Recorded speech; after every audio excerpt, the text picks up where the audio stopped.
Three পিসের বেঁচে যাওয়া কাপড় দিয়ে এই সুন্দর বেবি ড্রেসটা তৈরি করলাম। তো কিভাবে সেটা করলাম একদম কাটিং থেকে সেলাই পর্যন্ত পুরো ভিডিওই থাকছে। তো সবাই না টেনে ভিডিওটা মনোযোগ সহকারে দেখবেন। প্রথমে আমি থ্রি পিসটা কেটে সাইড দিয়ে যেই কাপড়টা ছিল সেই কাপড়টাই এখানে নিলাম। মানে জামার বানানোর পরে একদম জামায় যা যা লাগে সব বাদ দিয়ে যেই কাপড়টা এক্সট্রা থাকছে, যেটা একদম কোনো কাজেই লাগছে না, সেই কাপড়টাই আমি নিলাম। প্রথমে কাপড়টা নিয়ে দেখলাম কতটুকু আছে। তো কাপড়টাতে দেখতেছি যে হচ্ছে না, আমি যেই ডিজাইনটা করব সেটা হচ্ছে না। পরে আমি কি করলাম, একটু সাদা কাপড় নিলাম। এই যে সাদা কাপড়টা নিলাম, এটাও বেঁচে যাওয়া কাপড়, এটাও কোনো মানে কাজের না। তো সেটাই আমি মাঝখানে বসিয়ে দেন এটা একটা ডিজাইন করলাম।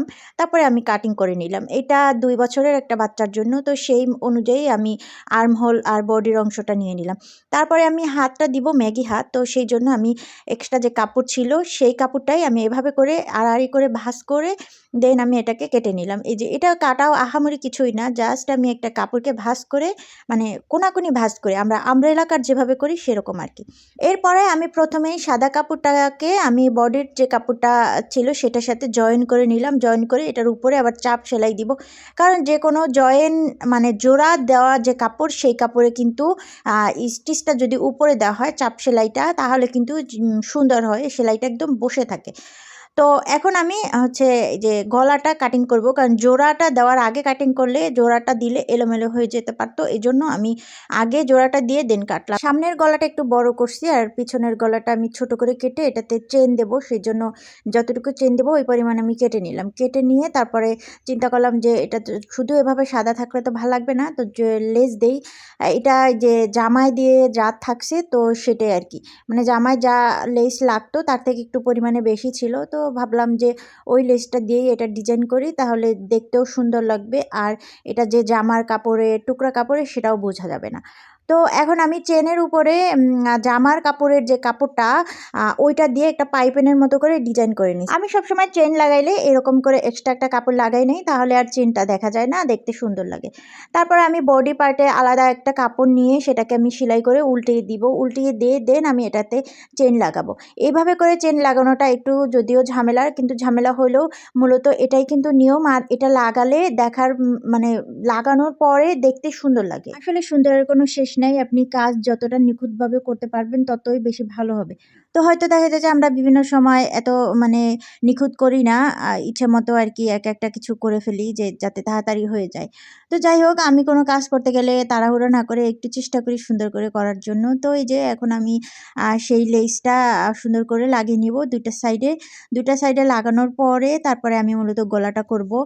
এই যে লেস লাগানো শেষ, এবার আমি গলায়ও কিছুটা লেস লাগিয়ে দিলাম। আগে লেসটা লাগিয়ে তারপরে আমি গলাটা সেলাই করব, তাহলে লেসটার যে সাইডে যে সেলাইটা ওটা আর দেখা যাবে না। তো এই যে আমি আলাদা একটা কাপড় দিয়ে এখানে পাইপিং করে দিছি।